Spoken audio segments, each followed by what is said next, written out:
ST सच्ची कहानियों पर आप सभी का स्वागत है। आज पंडित जी को घर बुलाकर मेरा हाथ दिखाया गया और मेरी शादी की डेट भी निकलवाई गई। पंडित जी भी काफ़ी लालची और जान पहचान के थे। वे तो वही करते थे जो घर वाले चाहते थे। आज मेरे घर वाले एक ऐसी शादी करवाने जा रहे थे जिसमें सिर्फ मेरा ही नुकसान था। ये शादी एक अदला बदली शादी थी और आज पंडित जी आए थे। जब पंडित जी ने मुझसे पूछा तो मैं सहमी हुई नज़रों से अपनी माँ को ही देखता रह गया था, जो घूरती हुई नज़रों से मुझे ही देख रही थी। मेरा दिल ज़ोर ज़ोर से धक-धक कर रहा था। मेरी उम्र उस वक्त 18 साल की थी और मेरी शादी एक 30 साल के औरत के साथ हो रही थी। अक्सर घर परिवार के दबाव में आकर आदमी इस तरह का कदम उठा लेता है, उसके साथ एक बहुत बड़ी मजबूरी होती है और ये मजबूरी आज मेरे साथ थी। और मेरे साथ ये सब कुछ बहुत कुछ गलत हो रहा था। मेरी बहन की उम्र लगभग 22 साल की थी और मेरी पत्नी पिंकी के भाई से मेरी बहन की शादी हो चुकी थी, लेकिन उसके भाई की उम्र 26 साल की थी। बहन की शादी के खातिर मुझे बलि का बकरा बनाया गया था। मैंने मम्मी से बहुत मना किया था, मैं ये शादी किसी कीमत पर भी नहीं करूँगा। तो एक जोरदार थप्पड़ मेरी मम्मी ने मेरे मुंह पर मारा था। कहने लगी, मैं देखती हूँ कैसे तू ये शादी के फेरे नहीं लेता। लेकिन मेरे साथ बहुत बड़ी नाइंसाफ़ी हो रही थी। मैं भला कैसे उसके साथ शादी कर सकता था और मेरी उम्र भी शादी की नहीं थी। मैं तो अभी नाबालिग था। मैं पढ़ना चाह रहा था। मेरी शादी का भी कोई इरादा भी नहीं था। लेकिन बहन का रिश्ता जिस घर से आ गया था वह बहुत खाते पीते और अच्छे अमीर लोग थे। इसलिए मेरी मम्मी चाहती थी कि वह रिश्ता हाथ से निकल ना जाए। लेकिन लड़के वालों की शर्त थी कि बदले में उनकी बहन की शादी मुझसे हो जाए। अगर उनकी बहन से मेरी शादी नहीं हुई तो मेरी बहन की शादी भी नहीं हो सकती। इसलिए मम्मी ने बिना मुझसे पूछे मेरा रिश्ता तय कर दिया। मैं स्कूल से अभी घर वापस ही आया था कि मेरी माँ ने एक बर्फ़ी उठाकर मेरे मुंह में डाल दिया। बहन के रिश्ते की बात घर में चल रही थी, इसलिए मुझे लगा शायद बहन का रिश्ता तय हो गया है, इसलिए मैंने खुशी खुशी बर्फ़ी खा लिया। कहने लगी, इस संडे को तुम्हारी बहन रितु के साथ साथ तेरी भी शादी। ये सुनकर तो मेरे हलक से नीचे उतरने वाली बर्फ़ी मुझे कड़वा लगने लगा था, क्योंकि मैं शादी करना ही नहीं चाहता था, ना ही मेरी उम्र थी। मैंने कहा, मम्मी मेरी शादी की अभी कोई उम्र नहीं है, बहन की है, उसकी शादी कर दो। मम्मी कहने लगी, तेरी उम्र नहीं है, लेकिन तेरी बहन रितु की तो है। और फिर तुझे पता है कि हमारी बिरादरी में ये बदले वाली शादियां हो जाती है। फ़िलहाल मैंने मम्मी से बहुत मना किया था, क्योंकि मुझे इतना मालूम था कि पिंकी मेरे होने वाले बहनोई से बड़ी थी। मैं भला क्यों एक बेजोड़ रिश्ते के बंधन में बंध जाता। रात को जब मैंने मम्मी के सामने मना किया तो वह भी मुझे बुरा भला कहने लगी। तू नहीं चाहता कि तेरी बहन की ज़िंदगी संवर जाए? कमबख्त, तुझे पाल पोस कर इसलिए बड़ा किया है। मैंने कहा, आपने मुझे पाल पोस कर शायद इसलिए बड़ा किया है ताकि बहन के खातिर मुझे बलि का बकरा बना दो। मेरी बात सुनकर माँ ने मेरा कान पकड़कर बुरी तरह से मोड़ दिया। कहने लगी, मुझे पता है तेरे मुंह में 100 गज लंबी जुबान है। ये जिस वजह से आई है ना। फिर मेरी बुआ भी बोलने लगी, मैं तुमसे कहती थी ना कि स्कूल में एडमिशन मत करवाओ। ये ज़रा बाहर की दुनिया देखेगा तो इसके पर निकल आएंगे और तुमसे ऊंचा बन बैठेगा और हमारा बाप बन बैठेगा। देख लिया ना, अगर इसे तुम खेतों में हल चलाने के लिए भेजती तो इसके अकल ठिकाने रहते। असल में मेरी बुआ की शादी भी इसी तरह से हुई थी। मेरी बुआ मेरे मामा की पत्नी थी, पर यहाँ सब की उम्र तो ठीक ठाक ही थी, पर मेरे साथ तो बहुत नाइंसाफ़ी हो रही थी। मेरी होने वाली पत्नी की उम्र मुझसे तो बहुत दुगनी थी। मुझे बचपन से ही पढ़ाई करने का बहुत शौक़ था और ये इच्छा मेरी बहन की वजह से पूरी हुई थी। मम्मी तो मेरे पढ़ने लिखने के बारे में नहीं सोचती थी, लेकिन बहन ने कहा कि उसका एडमिशन स्कूल में करवा दो। मैं बड़ी मेहनत से हर साल स्कूल में फर्स्ट डिवीज़न लाता था और अब भी मेरे बोर्ड के एग्ज़ाम बड़े अच्छे हुए थे। मेरी इच्छा थी कि मैं 10वीं पढ़ने के बाद शहर जाकर वकालत पढ़ूंगा और एक कामयाब वकील बनकर अपने गांव की ऐसी घटिया रस्मों को ख़त्म कर दूंगा। लेकिन मेरे ख़ानदान और बिरादरी के रीति रिवाज ने तो जैसे मेरे सारे सपने ही चकनाचूर कर दिए थे। वह बहन जो अब तक मेरी साथ देती रहती थी, आज वह भी बहन अपना मुंह फुलाकर बैठी थी, क्योंकि मेरे मना करने पर उसका रिश्ता भी टूट जाता, जो कि मेरी बहन के लिए बहुत अच्छा और अमीर घर का रिश्ता था। सबसे बड़ी बात तो ये थी कि मेरी बहन की जोड़ी तो बहुत अच्छी थी, लेकिन बात तो मेरी फंस रही थी ना। मेरा रिश्ता तो जोड़ का नहीं था। मुझे अपनी बहन की खुदगर्जी पर अफसोस हुआ था। फ़िलहाल मैंने खाना पीना भी छोड़ दिया कि शायद मेरी मम्मी को अपने इकलौते बेटे का ख्याल आ जाए, लेकिन ऐसा कुछ भी नहीं हुआ था। मम्मी ने कहा, तुम कुछ भी कर लो, तुम्हारी शादी पिंकी से हर हाल में मैं करवा दूंगी। और खबरदार, शादी के टाइम तुमने कोई भी तमाशा लगाया तो। जिस दिन मेरी शादी थी उस दिन मैं बहुत रोया था, लेकिन फिर भी मम्मी ने मेरे लिए त्यौहार पर सिलवाए गए कपड़े में ही प्रेस करवा कर उसी कपड़े को मुझे पहनने के लिए दे दिया गया। मैंने कपड़े पहने तो मेरी कंघी भी मेरी माँ ने ही की। कहने लगी, कैसा गबरू जवान लग रहा है। मेरे बेटे को कोई नहीं कह सकता कि ये 18 साल का है। ये शादी मेरे खिलाफ कर रही थी, इसलिए मम्मी मुझको मक्खन लगा रही थी, और मेरी माँ तो मुझसे दुगनी उम्र की औरत से मेरी शादी जो कर रही थी, सिर्फ अपनी बेटी की वजह से मुझे सूली पर लटका रही थी। फिलहाल मेरी शादी पिंकी के साथ कर दिया गया।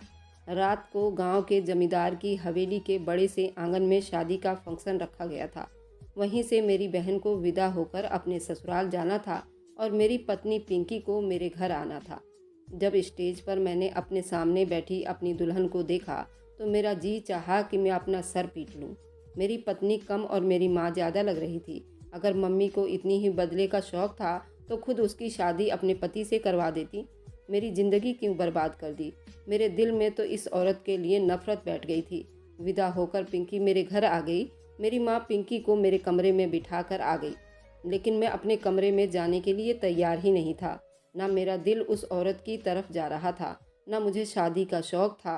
मेरे तो कुछ और ही सपने थे जो अब टूट चुके थे, और एक और हकीकत थी जो मुझे इस रिश्ते के बारे में पहले मुझे कुछ भी पता नहीं था।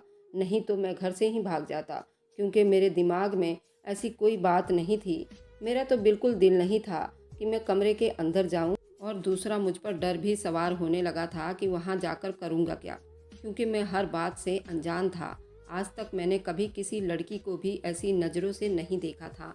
मेरी माँ कमरे से बाहर आई तो मेरे पास आकर कहने लगी, जाओ कमरे में, तुम्हारी दुल्हन तुम्हारा इंतजार कर रही है। मैंने माँ को गुस्से भरी नज़रों से देखा था। फिलहाल कमरे में जाना तो मेरी मजबूरी ही थी, मुझे जाना ही था।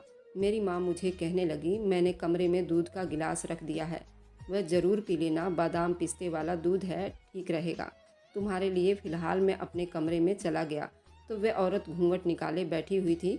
मुझे तो उस पर अभी भी अफसोस हो रहा था कि कैसी अजीब औरत थी। शादी के नाम पर एक 18 साल के बच्चे से क्या उम्मीद लगा रखा था कि मैं चलकर उसके पास आऊँगा, बेड पर बैठूंगा, उसका घूंघट उठाऊंगा, उसकी तारीफ़ें करूंगा, उसके हाथ में अंगूठी पहनाऊंगा, और उसके आगे तो मेरा दिमाग बिल्कुल काम करना बंद ही कर दिया था। ना ही मुझे मालूम था कि उसके आगे क्या होता है। अगर उस औरत को इस बात का पता हो गया कि मुझे कुछ पता ही नहीं है तो ये मेरा मजाक उड़ाएगी। मुझे याद आने लगा, एक बार मेरे चाचा की शादी हुई थी तो उनके दोस्त ही कह रहे थे, पहली रात पत्नी को कभी ये पता ना चलने देना कि तुम अनाड़ी हो, वरना सारी ज़िंदगी ताने देती रहेगी। मैं उस टाइम समझ नहीं पा रहा था कि मुझे क्या करना चाहिए और क्या नहीं। मैंने कमरे का दरवाज़ा बंद किया और उसके पास आकर बैठ गया। घूंघट उठाने का मेरा कोई इरादा नहीं था, क्योंकि उसकी शक्ल मैंने पहले से देख चुका था। मैंने कहा, बात सुनो मेरी, मुझसे कोई भी उम्मीद मत रखना। मेरी तुमसे शादी ज़बरदस्ती की शादी है। ना तो तुम मुझे पसंद हो, ना ही मैं तुम्हें अपनाऊंगा। अपनी उम्र देखो, क्या तुम्हें लगता है कि तुम्हें मुझसे शादी करनी चाहिए थी? मेरी बात सुनकर उसने खुद से अपना घूंघट उठाया, लेकिन बोली कुछ नहीं। मैंने बड़े गुस्से से और बड़े रौब से आकर बात की थी। उसने मुझे कोई जवाब नहीं दिया। मैंने उसे ये भी कह दिया कि सुबह सबके सामने ऐसी कोई बात नहीं करेगी जो कि हमारे बीच हुई है। यही कहेगी कि सब ठीक है। ये कहकर मैंने अपना तकिया उठाया और ज़मीन पर जाकर लेट गया। कुछ देर के बाद ही मुझे उसकी आवाज़ सुनाई दी। वह कहने लगी, पति देव, बेशक आप उम्र में मुझसे छोटे हैं, लेकिन रिश्ते में आप तो मेरे भगवान समान हैं। पति की तो पूजा की जाती है और आपके चरणों में मैं अपना सर भी अर्पण कर दूंगी। इसलिए आप बेड पर सो जाइए, मैं ज़मीन पर सो जाऊंगी। मुझे तो लगा था कि बड़े घर से आई है, कहीं मेरी बात पर मुझ पर भड़क ना उठे। फिर उम्र में भी मुझसे दुगनी थी, क्या पता वो मुझसे कोई बदतमीजी ना कर दे या मुझ पर हाथ ही ना उठा दे। लेकिन उसने बड़े आराम से मुझसे कहा था। मैंने भी सोचा कि मैं मर्द हूँ, बेशक कम उम्र का हूँ, लेकिन हूँ तो पति ही। मैं ज़मीन पर क्यों सोने लगूँ? मैंने अपना तकिया उठाया और बेड पर लेट गया। उसने चादर नीचे बिछाई और अपना तकिया रखकर खुद वॉशरूम में चली गई और सादा सा कपड़ा पहनकर बाहर आई थी। ज़मीन पर आकर सो गई। मैंने तो भगवान की कृपा की थी। सुबह हुई तो कमरे का दरवाज़ा खटकने लगा। मेरी मम्मी की आने की आहट हुई। वह जल्दी से उठकर बेड पर अपना तकिया रखने लगी और फिर अपने लंबे बालों को समेटकर उसका जूड़ा बनाकर सर पर दुपट्टा लिया और दरवाज़ा खोल दिया। मेरी माँ बाहर खड़ी थी। माँ ने उसके सर पर प्यार दिया और आशीर्वाद दिया और कहने लगी, मेरे बेटे विशाल को भी उठा दो। मैंने नाश्ता बना दिया है, सारे रिश्तेदार इकट्ठे हैं, सब मिलकर ही नाश्ता करेंगे, इसलिए तैयार होकर बाहर आना। वह कहने लगी, जी ज़रूर। माँ कहने लगी, तुम्हारी माँ ने जो सोने का सेट तुम्हें चढ़ाया था ना, उसके कड़े बड़ी भारी थे, ऐसा करना वही पहन लेना। उस पर भी उसने हाँ में सिर हिलाने लगी। मैं भी उठकर तैयार हो गया। सारे रिश्तेदार के सामने अपनी पत्नी के साथ ही बैठा था, उसके साथ ही नाश्ता भी किया था। फिर तो ये रोज़ ही होने लगा। मेरी बहन भी शादी के 4 दिन बाद घर पर मिलने आई तो बहुत खुश थी। उसका घर भी बस गया था और मेरी ज़िंदगी भी आराम में थी। पिंकी ने बहुत जल्द घर की सारी जिम्मेदारी संभाल ली थी। मेरा भी सारा काम वो अपने हाथों से करती थी और मुझे कुछ कहती भी नहीं थी। मैंने सोचा मैं यूं ही इतना डर रहा था, शायद मेरे रोब और दबाव में आ गई थी। मैंने 10वीं पूरा किया तो फर्स्ट डिवीज़न आया था। मैं बहुत खुश था, मेरी माँ भी बहुत खुश थी। लेकिन जब मैंने मम्मी से कहा कि मुझे और आगे पढ़नी है और अब वकालत करनी है, मैं शहर में जाकर कॉलेज में एडमिशन ले लूँगा, हॉस्टल में रहा करूँगा, मम्मी ने साफ मना कर दिया। कहने लगी, बस 10वीं पढ़ ली है, अब तुम खेतों में काम करोगे। तुम्हारे खेतों का काम कौन करेगा? तुम्हारी इतनी ज़मीनें हैं, उसको कौन देखेगा? मेरा इकलौता बेटा हो, मेरा हाथ बटाओगे। अब तो पत्नी वाले जिम्मेदार मर्द बन गए हो। आज पत्नी है, कल बच्चे भी होंगे और तुम आगे पढ़ोगे तो तुम्हारे बच्चे कौन संभालेगा? मैं उस वक्त तो चुप से कमरे में चला गया। मैं जानता था कि पिंकी बड़े घर से आई थी, इसलिए माँ उसके सामने कुछ दबी सी रहती थी।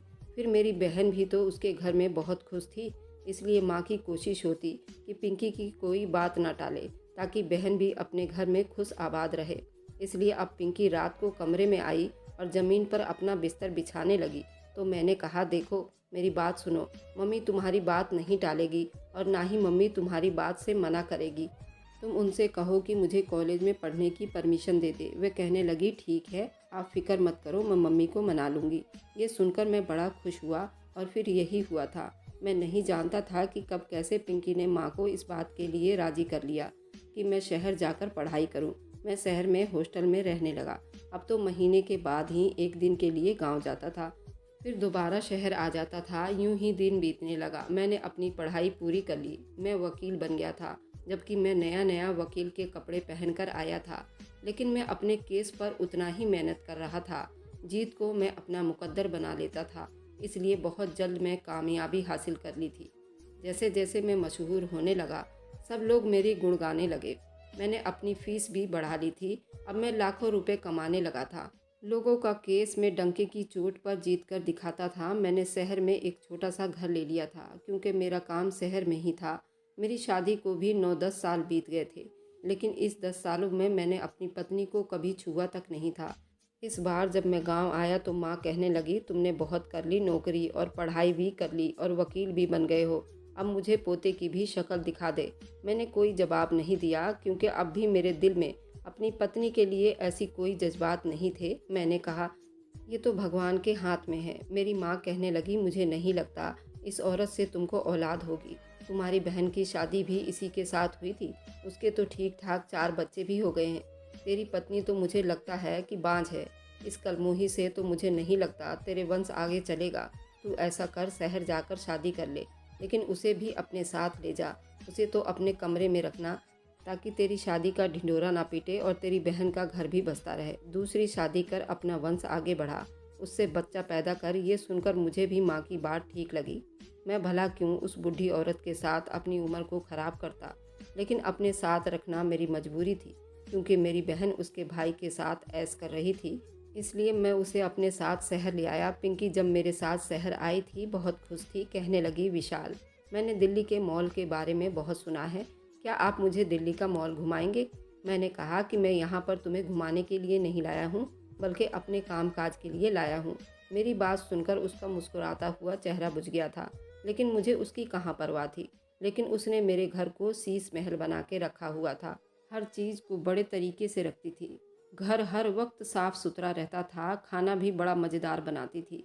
अभी 4-5 महीने ही बीते थे कि कोर्ट का एक सीनियर वकील भी मेरे नाम को बड़े अच्छे से जानता था। अपनी बेटी के लिए मेरा रिश्ता उसने खुद मांगा था। उसकी बेटी भी अपने बाप के साथ मेरे ऑफिस में आई थी। वो मुझसे कहने लगा, देखो अब वो ज़माना तो नहीं है, तुम अपने बाप को मेरे घर भेजो और मेरी बेटी का रिश्ता मांगो। मुझे तुम बहुत पसंद हो और ये मेरी बेटी है, चाहो तो 2-4 मुलाकातें भी कर लो, आपस में देख लो तुम लोगों में ठीक से बात विचार हो सकती है या नहीं। अगर हो जाए तो मेरी तरफ से रिश्ता पक्का है। लड़की बहुत खूबसूरत थी, मुझे अच्छी लग रही थी, इसलिए मैंने 2-4 बार उसके साथ मुलाकात भी कर ली थी। वह लड़की मेरे साथ मेरे ही सर्कल में काम करना चाहती थी, इसलिए मैंने उसके बाप से कहा कि मुझे शादी के लिए कोई ऐतराज़ नहीं है, लेकिन मैं आप लोगों से झूठ नहीं बोलूँगा। मैं पहले से शादीशुदा हूँ, लेकिन मेरी पत्नी 46 साल की है और ये शादी बदले की शादी थी, क्योंकि मेरी पत्नी की भाभी मेरी बहन है और मैं अपनी बहन का घर बर्बाद होते नहीं देख सकता। अगर मैंने उसको डिवोर्स दे दिया तो मेरी बहन भी कल को घर आकर बैठ जाएगी और मेरी पहली शादी एक बदले की शादी है, इसलिए मैं उसे छोड़ नहीं सकता। अगर आपको मेरी इस पत्नी का साथ स्वीकार है तो फिर मुझे भी इस रिश्ते से कोई एतराज़ नहीं है। वकील कहने लगा, तुम्हें मेरी बेटी के भविष्य के लिए जमानत देनी पड़ेगी। तुम अपना फ्लैट मेरी बेटी के नाम कर दो तो मुझे भी इस शादी के लिए कोई एतराज़ नहीं था, क्योंकि मैं महीने के लाखों रुपए कमाने लगा था। यूँ मेरी शादी बबली से हो गई। गांव में मेरी दूसरी शादी के बारे में किसी को भी नहीं पता था।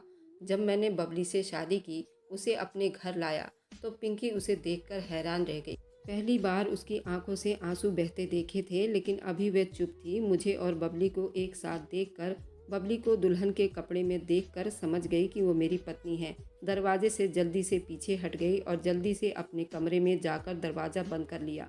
मैं बबली को दूसरे कमरे में ले आया। मेरी शादीशुदा ज़िंदगी बबली के साथ बहुत अच्छी बीत रही थी। हम रात को देर तक पार्टी में जाकर घूमते थे, फिरते थे। मैं बबली को हर अय्याशी करवा रहा था। पहले पूरा इंडिया घुमाया, फिर उसे मैं अपने गांव ले गया। पिंकी तो बस हमारी ज़िंदगी में यूं थी जैसे कोई नौकरानी हो। बबली तो अक्सर उस पर रौब जमाने लगी थी, उससे अपने काम भी करवाती थी। बबली को किसी काम की आदत नहीं थी, घर को हर वक्त बिखेर कर रखती थी। मैं कभी कभी ये सोचता कि अगर पिंकी ना होती तो घर का कबाड़ा बन चुका होता। मैं जब सुबह कोर्ट जाने के लिए उठता तो बबली सो रही होती। वह पहले ही मुझे साफ कह चुकी थी कि उसे खाना बनाना बिल्कुल भी नहीं आता, इसलिए मैं उसे कभी अपने किसी काम के लिए ना जगाऊं। मुझे ऐसी कोई ज़रूरत भी नहीं पड़ती थी, क्योंकि पिंकी तो थी ही मेरे हर काम के लिए। लेकिन एक दिन पिंकी को बुखार हो गया।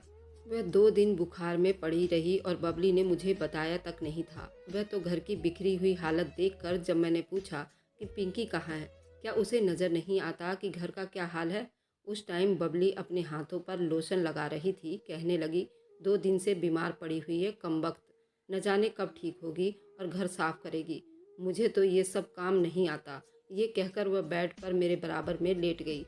जब मैं ये सुना कि पिंकी को बुखार है तो मैं बेड से उठकर खड़ा हो गया, जाकर देखूं कि उसे क्या हुआ है। बबली, ये मत समझो कि मुझे उससे मोहब्बत हो गई है। मुझे उससे मोहब्बत नहीं हुई है।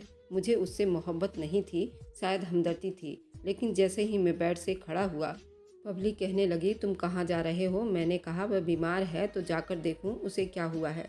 तुमने मुझे पहले क्यों नहीं बताया? अगर दिन के टाइम मुझे मालूम होता तो मैं उसे डॉक्टर के पास ले जाता, दवाई दिला लाता। मेरा अभी ये कहना था कि बबली भड़क उठी। कहने लगी, कोई ज़रूरत नहीं है तुम्हें उस बुड्ढी का ख्याल रखने की, समझे? आराम से लेट जाओ इधर ही, मरती है तो मर जाए। मैं ये बर्दाश्त नहीं कर सकती कि तुम एक पल के लिए भी उस औरत के पास जाओ। मैंने हैरानी से बबली को देखा था। मैंने कहा, क्या पागल हो गई हो? अरे मैं उसे इस काबिल नहीं समझता, उसे तुम्हारी जगह कभी नहीं दे सकता। लेकिन फ़िलहाल वह इंसान तो है ना। अगर बीमार हुई है तो उसे दवा लाकर देनी होगी। अगर हम घर में किसी नौकरानी को भी रखते तो वह भी बीमार होती तो उसे भी पूछना पड़ता। ये कहकर कमरे से बाहर निकल गया। जब पिंकी के कमरे में गया तो वो बुरी तरह से कांप रही थी। ये देखकर मैं घबरा सा गया था। जब मैं उसके पास गया, उसको छू कर देखा तो वो बुखार में तप रही थी। मैंने जल्दी से बुखार की मेडिसिन लाया और फ्रिज से दूध निकालकर गर्म करके गिलास में डालकर कमरे में ले आया। मैंने सहारा देकर उसे उठाकर बिठाया, उसे दूध पिलाया। कुछ देर के बाद उसे मेडिसिन दी, बस इतनी हमदर्दी दिखाई तो पिंकी के उतरे हुए चेहरे पर मुस्कुराहट सच गई थी। कहने लगी, आपने क्यों इतनी परेशानी उठाई? मैं ठीक हो जाती। मैंने कहा, तुम्हें बताना चाहिए था कि तुम्हें बुखार है, मैं तुम्हें डॉक्टर के पास ले जाता। उसने मेरा हाथ पकड़ लिया। अचानक एक ज़ोरदार झटका मेरे दिल को लगा था। उसका हाथ उस वक्त आग की तरह तप रहा था। न जाने कब और कैसे वह मेरे सीने से लगकर रोने लगी और मैं यूं था जैसे सांस लेना भूल गया हूँ। कहने लगी, मैं थक चुकी हूँ विशाल। अभी उसने इतना ही कहना था कि उस वक्त कमरे का दरवाज़ा खुला और बबली दरवाजे के पास खड़ी थी और ये देखकर बबली तो आग बबूला हो गई, जबकि जैसे ही दरवाज़ा खुला था मैं चौंक सा गया था और वह भी जल्दी से मुझसे पीछे हट गई थी। अपने आंसू साफ करने लगी थी। बबली मेरे पास आ गई, कहने लगी, ये क्या कर रहे हो? आज तुम्हें इस पर बड़ा प्यार आ रहा है? तुम इस बुढ़ी से दूर हटो, यहाँ से चलो मेरे साथ। खबरदार, जो मैंने तुम्हें दोबारा इस औरत के पास देखा तो। बबली मुझसे बहुत लड़ झगड़ रही थी।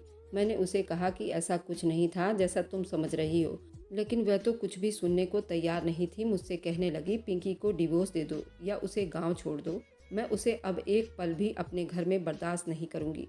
मैंने उसे कहा कि मैं पहले भी तुम्हें कह चुका हूँ कि ये औरत मेरी मजबूरी है। मेरी बहन का घर बसा हुआ है इसी औरत की वजह से। अगर मैंने उसे गांव में भेजा, किसी को भनक भी पड़ गई कि मैंने दूसरी शादी कर रखी है, तो मेरा बहनोई भी मेरी बहन के सर पर पहाड़ तोड़ देगा। बड़ी मुश्किल से बबली को चुप करवाया था। बबली से शादी किए हुए 1 साल बीत गया था, लेकिन वह प्रेग्नेंट नहीं हुई थी। मैंने जब उसे कहा कि वह डॉक्टर से बात करे, हमारी शादी को 1 साल हो चुके हैं, कहने लगी कि किस लिए?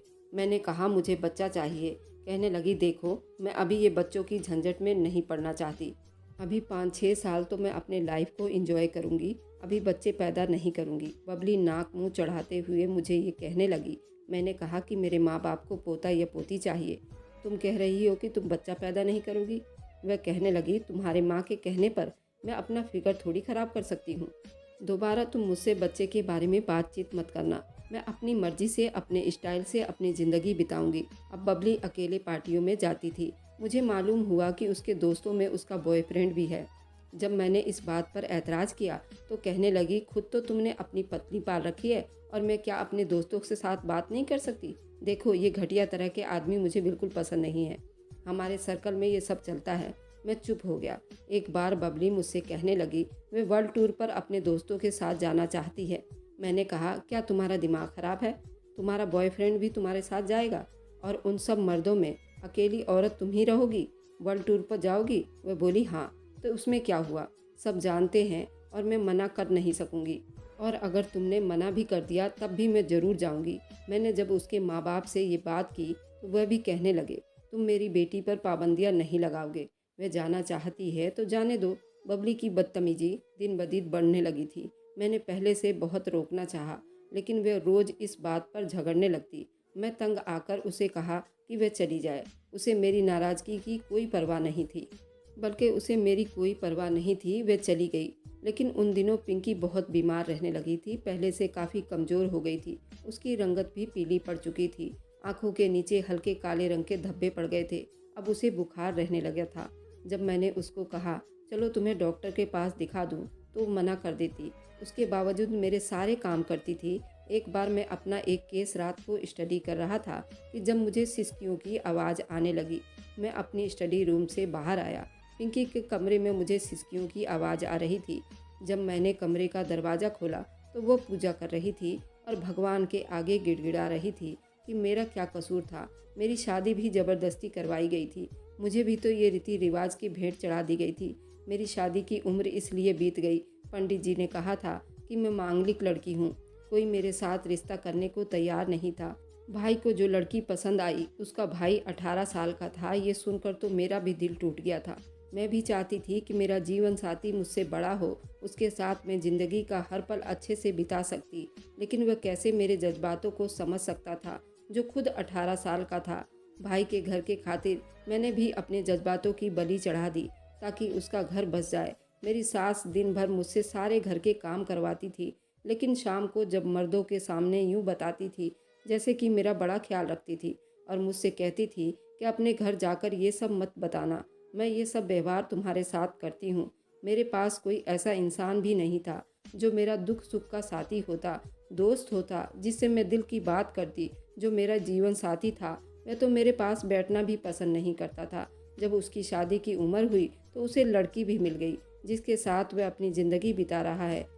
हे भगवान, तूने मुझे पैदा ही क्यों किया था? क्यों मेरी कोई जोड़ी नहीं बनाई, और फिर बनाया तो इतना कम उम्र जिससे मैं दिल की बात भी नहीं कर सकती थी। मुझे विशाल से कोई शिकायत नहीं थी, लेकिन उसके रस्म व रिवाज से ज़रूर है, जिसने मेरी ज़िंदगी बर्बाद करके रख दी है। इसमें मेरी क्या गलती थी? उम्र के जिस हिस्से में मैं पहुंच चुकी हूं, मुझे एक साथी की ज़रूरत है जिसके कंधे पर सर रखकर मैं अपना हर गम सुना सकूं। उसकी बातें सुनकर मेरा दिल धड़कना भूल गया था। मैंने तो कभी ये सोचा ही नहीं था कि अगर मेरे साथ गलत हुआ था तो उसके साथ भी तो गलत हुआ था। आखिर उसके दिल में भी इच्छा होगी, उसका पति उसके उम्र का होता या उससे थोड़ा सा बड़ा होता, जो उससे मोहब्बत करता, उसके खाली गोद को भर देता, उसके साथ मोहब्बत और हमदर्दी वाला रिश्ता रखता। मैंने तो उसे कुछ भी नहीं दिया था, मगर बदले में उसने मेरे घर वालों को ज़रूर संभाला था। मैं उसके पास गया, मुझे देखकर वह घबरा सी गई थी। कहने लगी, आप और यहाँ? उसने जल्दी से अपने आंसू साफ किए और जल्दी से आरती ख़त्म करके मेरे चरणों को छुआ और मेरी तरफ देखा। मुझसे पूछने लगी, कुछ चाहिए था क्या आपको? मैंने उसका हाथ थामा और बेड पर ले आया। मैंने कहा, यहाँ बैठो। उस वक्त उसके हाथ पैर बर्फ़ की तरह ठंडा था, लेकिन उसका बदन बहुत तेज़ तप रहा था। मैंने उसको अपने सीने से लगाया। मैंने कहा, मैंने तुम्हारे साथ बहुत नाइंसाफ़ी की है। ये सुनकर रोने लगी। कहने लगी, विशाल, मुझे अपनी ज़िंदगी के बस थोड़े दिन दे दो, मेरे पास ज़्यादा वक्त नहीं है। ये सुनकर मुझे हैरानी हुई थी, लेकिन मैं उससे बहुत छोटा था और वह इतनी खूबसूरत भी नहीं थी, लेकिन मुझसे यूँ बात करती थी जैसे मैं उससे बहुत बड़ा हूँ। मैंने आज तक उसकी ज़ुबान से अपने लिए कोई बदतमीजी शब्द नहीं सुनी थी। एक बबली थी जो मुझसे उम्र में 5 साल छोटी थी, लेकिन मुझसे तू तड़ाके से बात करती थी। उसकी नज़रों में मेरी कोई इज्जत नहीं थी। जब तक बबली नहीं आती, मैं पिंकी के साथ अच्छे से अच्छा वक्त बिताना चाहता था, लेकिन उसका मौका भी मुझे बहुत कम मिला था। 15 दिन के बाद ही पिंकी की तबीयत बिगड़ने लगी। मैं उसे डॉक्टर के पास ले गया तो जो खबर डॉक्टर ने मुझे बताया, मेरे होश उड़ गए थे। वह कैंसर की मरीज बन चुकी थी और आखिरी स्टेज पर थी। उसका इलाज मुमकिन नहीं था, बस थोड़े दिन के मेहमान थी। ये सुना था कि मैं परेशान होकर रह गया। मुझे लगा मैंने बहुत बड़ा पाप कर दिया। सिर्फ उसके साथ अभी 4 दिन ही बिताए थे। वह कहने लगी, मुझे अस्पताल में एडमिट मत करवाना, मैं आखिरी पल आपके साथ बिताना चाहती हूँ। जब उसकी आखिरी सांसें निकल रही थी तो उसका सर मेरी गोद में था और मेरा हाथ उसने थाम रखा था। आखिरी शब्द उसकी जुबान पर ये थे, विशाल, आप मुझसे राजी होना। मैंने अपना सारा कर्तव्य निभाया है। मेरी आंखों से आंसू बहे जा रहे थे। क्या आखिरी वक्त में भी उसे मेरी फिक्र थी? मैंने उसे दिया ही क्या था, सिवाय थोड़े दिन की मोहब्बत के पल निभाते ही उसकी आत्मा निकल गई थी। मैं नहीं जानता था कि मुझे क्या हुआ था, लेकिन मैं फूट फूट कर रो रहा था। मुझे लगा मेरी दुनिया तो अब उजड़ी है। पिंकी के अंतिम संस्कार के बाद जब मैं घर लौटा तो मुझे पूरा घर काट खाने को दौड़ रहा था। मुझे लग रहा था जैसे मैं अधूरा रह गया हूँ। कुछ दिन के बाद बबली वापस आ गई। पिंकी के बारे में सुनकर उसे कोई दुख नहीं हुआ था, बल्कि भगवान की कृपा कर रही थी। उससे जान छूट गई, लेकिन मेरे दिल की दुनिया बदल चुकी थी। मैं अक्सर पिंकी को याद करता रहता था, उसके लिए आंसू बहाता रहता था, उसे माफ़ी मांगता था, लेकिन समझ नहीं आ रही थी कि गलती किसकी थी, मेरी या उसकी, इस समाज के रीति रिवाज की, जिस रिवाज के भेंट पिंकी चढ़ गई थी। ऐसे रीति रिवाज ने कितने औरतों की जिंदगियों को बर्बाद किया है। मेरा आपसे सवाल है कि बताइए, गलती किसकी थी, मेरी या फिर रीति रिवाज की, या फिर मेरी बहन की, या फिर मेरी माँ की? मुझे कमेंट में ज़रूर बताइएगा। अगर आपको आज की कहानी पसंद आई है तो वीडियो को ज़रूर लाइक कीजिएगा और अपने दोस्तों के साथ शेयर भी कीजिएगा। और हाँ, अगर आपने अभी तक हमारे चैनल को सब्सक्राइब नहीं किया है तो ज़रूर सब्सक्राइब कर लें। मिलते हैं हम अपनी कल की एक नई दिलचस्प कहानी के साथ। मुझ पर सदा अपना प्यार और स्नेह बनाए रखें। सभी को मेरा प्यार भरा नमस्कार दोस्तों।